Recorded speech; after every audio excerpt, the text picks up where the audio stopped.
안녕하세요. 썰처녀입니다. 구독과 좋아요는 썰처녀에게 큰 힘이 됩니다. 오늘의 사연 시작하겠습니다. 우리는 같은 대학교 선후배로 만나 연애를 시작했습니다. 갑작스러운 임신으로 22살 어린 나이에 결혼을 하게 됐습니다. 학생인지라 집을 구할 형편은 되지 않았고 시댁으로 들어가 살게 되었습니다. 결혼 전 너가 우리 아들 인생 망쳤다며 결혼을 반대했지만 우리는 서로 좋아했고 아이를 책임지기 위해 결혼을 진행했습니다. 시어머님은 빈몸으로 왔으니 집안 일이라도 잘하라고 했습니다. 저는 해보지도 않은 살림을 한순간에 맡게 되었습니다. 입덧으로 인해 집안일이 힘들어 누워있으면 시누이는 노크도 없이 들어와 지금 잠이 오냐? 내가 오늘 이 블라우스 입고 나간다 했잖아. 말귀를 못 알아들어 소리치며 말했습니다. 어머님도 너가 결혼하기로 마음먹었으면 스스로 해야지. 누가 해주는 건 없다며 모질게 이야기하셨습니다. 그래서 입덧 약까지 처방받아 힘들게 하루하루를 살았습니다. 어느 날 망고가 너무 먹고 싶어 남편에게 이야기하니 남편은 망고가 비싸서 몇 개 못 사왔다며 방에서 혼자 먹으라고 했습니다. 다음 날 남편이 출근하고 갑자기 어제 사다 준 망고가 생각나 집안일을 마치고 방에서 먹고 있는데 벌컥 방문이 열렸고 시누이가 들어왔습니다. 이제는 하다하다 몰래 먹냐? 엄마, 애 좀 봐. 하며 시어머님을 모시고 왔습니다. 어머님은 넌 그게 목에 넘어가니? 우리 입은 주둥이니? 째려보며 말했고 오빠가 몇 개 못 사왔다고 혼자 먹으라고 해서요. 작게 이야기하니 시누이는 걔가 그렇게 말했어도 그렇지 우리한테 말하면 뺏어먹기라도 하니 진짜 치사하다 치사해. 둘은 방문을 쿵 닫고 나갔습니다. 너무 죄송해. 망고를 2개 잘라서 어머님과 시누이에게 드렸는데 어머님은 너나 먹어. 우리가 구걸해서 먹는 거지도 아니고 됐어. 접시를 툭 치며 이야기했습니다. 접시에 있던 망고는 모두 바닥에 떨어졌습니다. 너무 아까워서 접시에 담고 있는데 시누이는 진짜 구질구질하다. 거지냐? 땅에 떨어진 것도 먹게? 하며 하찮은 눈빛으로 쳐다보았습니다. 망고를 주워서 방으로 들어오는데 스스로 너무 한심하고 비참했습니다. 시댁에 살다 보니 친구들과의 만남도 쉽지 않았고 그래서인지 점점 우울한 생각이 든다고 하니 친구가 자기 고향에 가서 며칠 쉬고 오자며 이야기했습니다. 남편에게 말하니 자신이 일 때문에 바빠서 잘 챙기지도 못했는데 좋은 생각 같다며 다녀오라고 했습니다. 근데 여보, 어머님께는 뭐라고 말하지? 하니 걱정 말고 다녀와. 내가 잘 말씀드릴게. 남편이 이렇게까지 말해주니 고마웠습니다. 들뜬 마음에 짐을 챙기고 있는데 방문이 활짝 열렸고 너 지금 뭐하냐? 시누이가 말했습니다. 친구 고향집에서 며칠 쉬고 오려고요. 어머님께는 오빠가 잘 말씀드렸다고 했어요? 답했습니다. 무슨 소리야. 나는 들은 게 없는데 당장 짐 풀고 얼른 밥이나 해. 배고파 죽겠으니까 승질내며 방을 나갔습니다.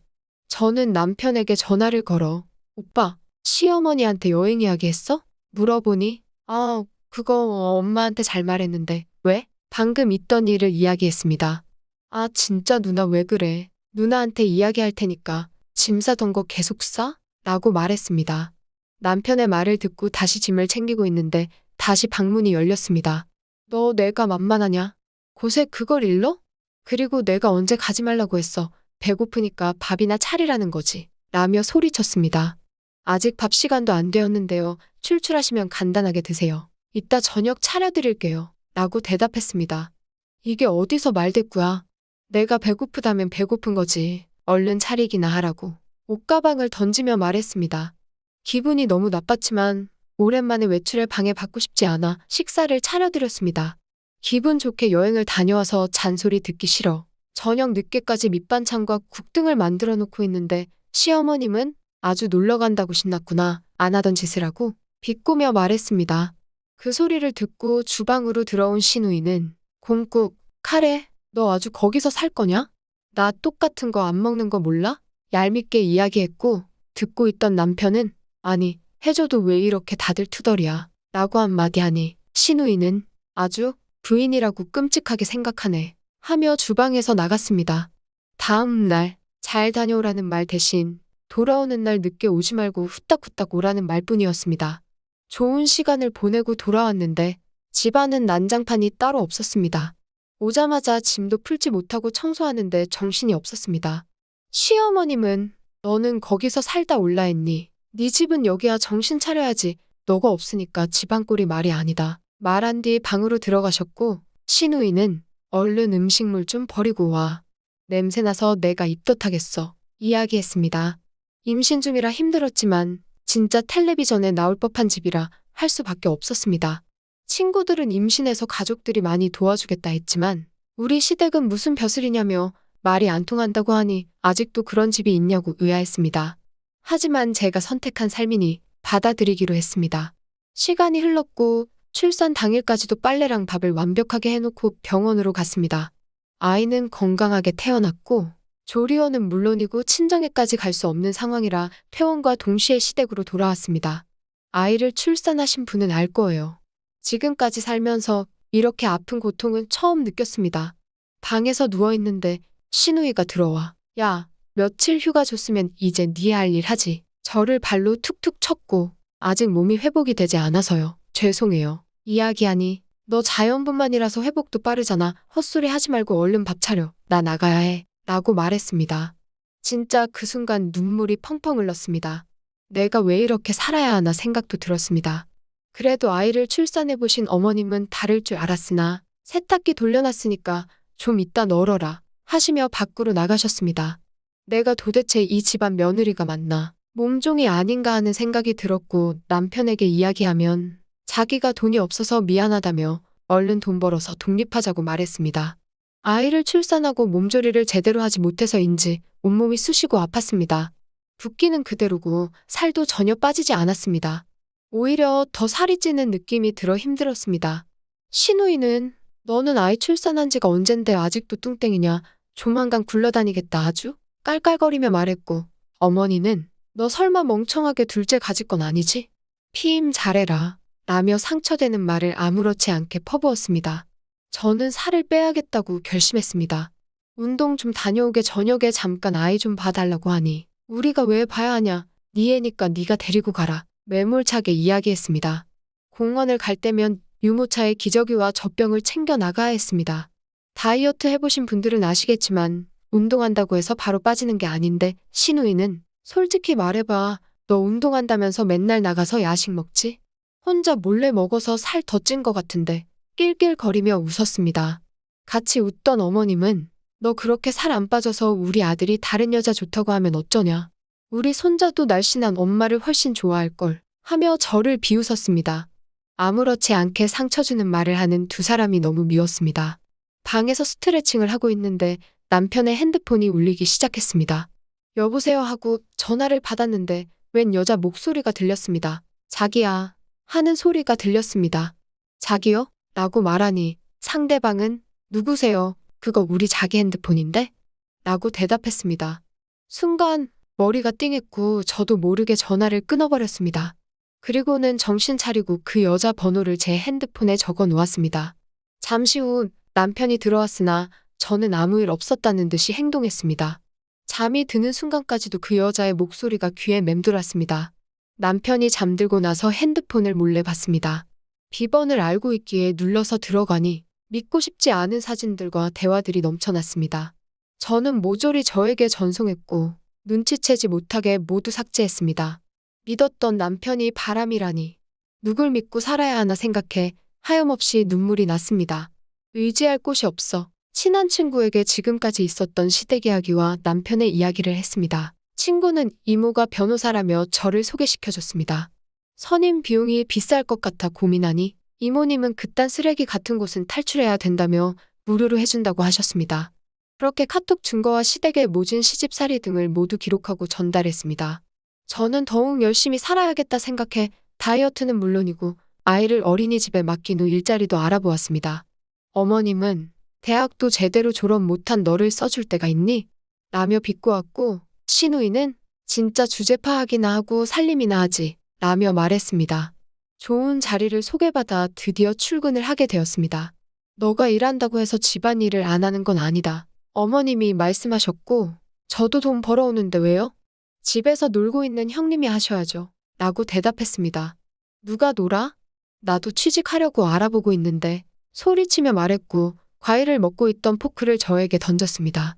포크가 발등을 찍으면서 피가 났고 신우이는 그러게 누가 까불래? 하며 웃었습니다.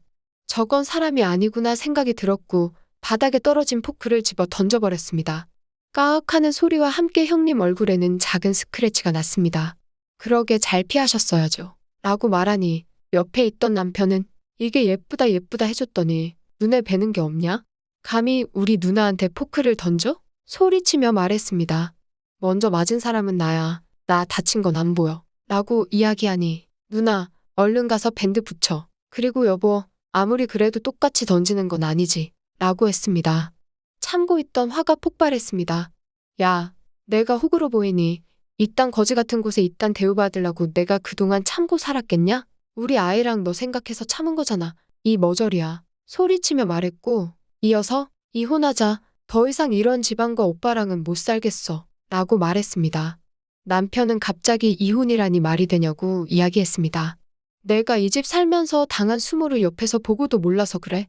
나 이 집 식모 아냐.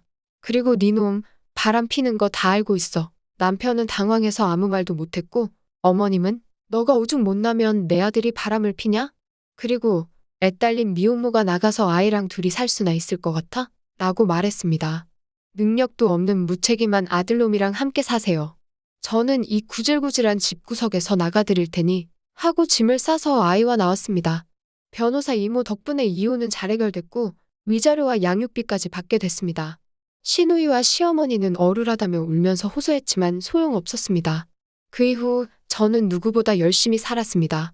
운동과 일, 그리고 육아, 어느 하나 놓치지 않았고 다이어트에 성공해 예전 몸매를 되찾았습니다. 어느 날 시댁 식구들이 아이를 보고 싶다며 저를 불렀습니다. 어쩔 수 없이 나갔지만 아이는 핑계였습니다. 남편은 자기가 잘못했다고 싹싹 빌었고 시어머니와 시누이는 그동안 못되게 한 거 모두 용서해 달라 하고 다시 시작하자고 했습니다. 오랜만에 얼굴을 보니 더 화가 났습니다. 이제 남인데 어디서 반말이냐고 화를 냈습니다. 눈치 없는 시누이는 혼잣말로 새로 데려온 여자보단 전부인이 낫지. 속삭였고 시어머니는 시누이 등을 때렸습니다. 저는 다 알고 있었습니다. 이혼을 하고 남편의 내연녀 인생이 불쌍해. 전에 적어둔 번호로 전화를 했더니 그때 전화 받았던 여자분 맞죠? 안 그래도 이상해서 의심을 했죠. 근데 어느 날 저를 식구들 모인 자리에 초대했더라고요. 같이 밥 먹는데 걔네 엄마랑 누나가 처음 보는데 예의 없게 굴어서 업고 나왔어요. 그리고 나선 헤어졌죠. 이 내용을 알고 있으니 속으로 웃었습니다. 그렇게 시댁놈들에게 다시는 연락하지도 말고 찾아오지도 말라고 했습니다. 그 이후에도 전 남편은 계속 합치자는 연락이 왔습니다. 저는 밑에 잘리기 싫으면 연락하지 말라고 욕을 박아주었습니다. 훗날 동네 사람들에게 시댁 이야기를 들어보니 남편은 이 여자 저 여자 만나다가 꽃뱀에게 걸려서 고소당한 상태라고 들었고 시누이는 멍청한 머리로 공무원 하겠다고 했지만 종종 밤만 되면 술이 떡이 되어 길바닥에서 목격된다는 소식을 들었습니다. 또한 입만 살아가지고 집에서 눈칫밥 먹으면서 살림이며 온갖 구박을 다 받아서 사람 꼴이 아니라고 했습니다. 시어머니는 어떻냐고요? 저한테 쓰레기짓 한 게 동네에 소문이 나서 친구들도 돌아서고 동네에서 왕따라고 하더라고요. 제가 아직도 그 집에서 계속 살고 있다면 정말 끔찍한 삶이었겠구나 싶었습니다. 저는 현재 친구와 동업을 하여 작은 가게를 하면서 잘 살고 있습니다. 오늘의 사연은 여기까지입니다. 긴 사연 끝까지 들어주셔서 감사합니다. 구독과 좋아요는 썰처녀에게 큰 힘이 됩니다.